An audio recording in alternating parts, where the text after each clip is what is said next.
Kali ini kita akan membuat es bungku khas Pontianak yang bertema merah putih Hari Kemerdekaan Indonesia, dengan tekstur yang kenyal dan kokoh.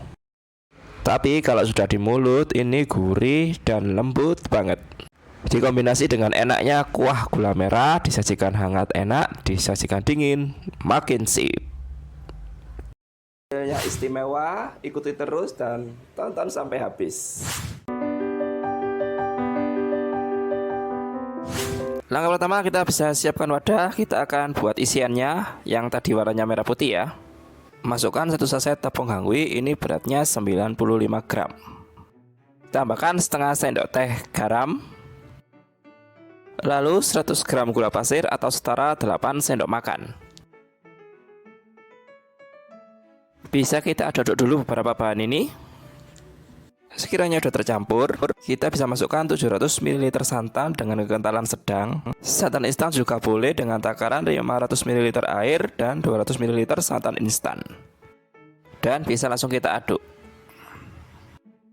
Kalau udah, kita pun bisa masuk proses rebus. Kita bisa mulai menyalakan api dan di sini kita gunakan api yang kecil. Saat merebus, kita sambil aduk-aduk seperti ini supaya bagian bawahnya tidak gosong dan supaya teksturnya tidak ada gumpalan.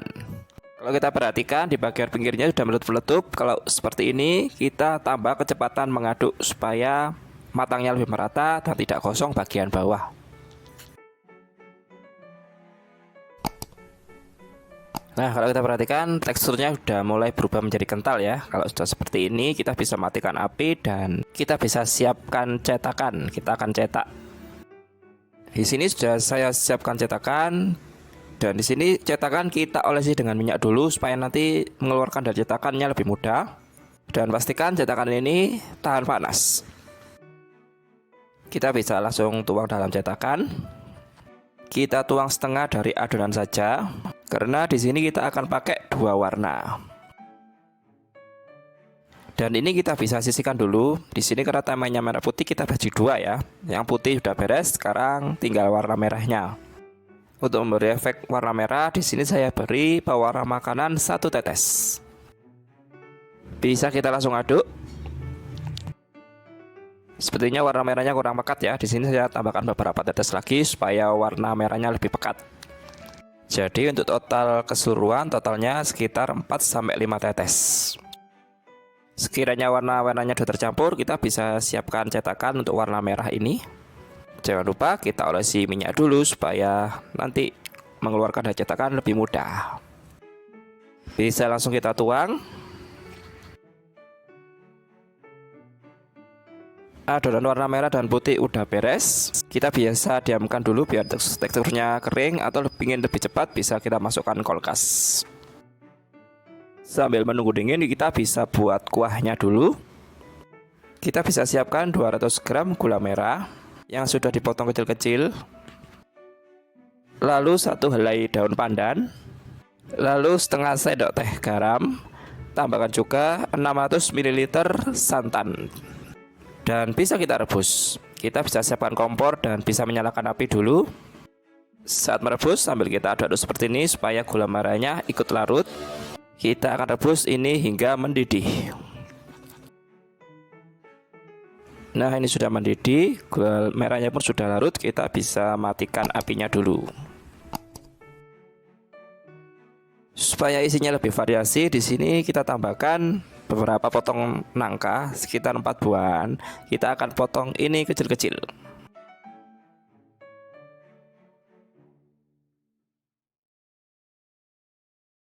Untuk kuah ini bisa kita angkat dan bisa kita saring seperti ini supaya ampas atau bintik hitam pada gula merah itu bisa tersaring. Kalau sudah, bisa kita tuang ke panci lagi.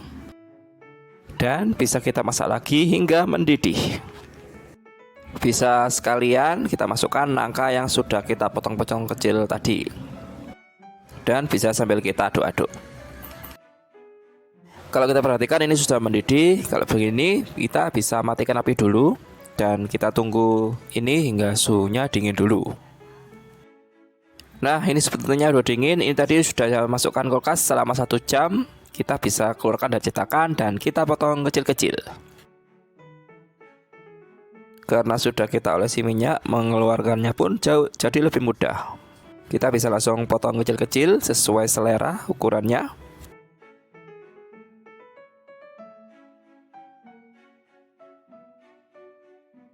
Nah, kira-kira seperti ini. Sekalian aja kita potong menjadi bagian kecil-kecil untuk yang warna merah. Nah, ini sudah kita potong kecil-kecil semua. Ini bisa kita ganti ke wadah yang lain. Nah, kalau kita perhatikan, ini teksturnya kelihatan kenyal, namun ini rasanya sangat lembut dan gurih. Sebagai pemberitahuan, jadi kalau kalian ingin hasil yang sama, untuk satu paket resep ini, gunakan resep yang sama, jangan dikurangi atau ditambah ya. Dan juga teknik mengaduk saat adonan mendidih ini juga sangat berpengaruh. Mengaduknya harus lebih cepat, karena kalau tidak cepat, ini adonannya nanti akan gosong dan teksturnya masih ada gumpalan. Karena semua sudah siap, kita pun bisa mulai menyajikan. Kita bisa mengambil kuah secukupnya. Di sini saya ambil beberapa sendok. Kita juga bisa tambahkan isian warna putih dan kombinasikan juga dengan warna merah. Sudah siap dihidangkan. Ini tadi sudah saya coba, manisnya gula merahnya sangat nikmat, sangat pas. Dan hangweinya ini sangat-sangat lembut di mulut. Meskipun teksturnya kelihatan kenyal, ini sangat-sangat lembut di mulut. Bisa dicoba deh, ini recommended banget. Jika video ini bermanfaat buat kalian boleh tekan subscribe dan like channel ini. Nyalakan lonceng juga boleh supaya tahu video terbaru saya. Bisa dipraktekkan, semoga bermanfaat. Saya pamit dulu. Wassalamualaikum.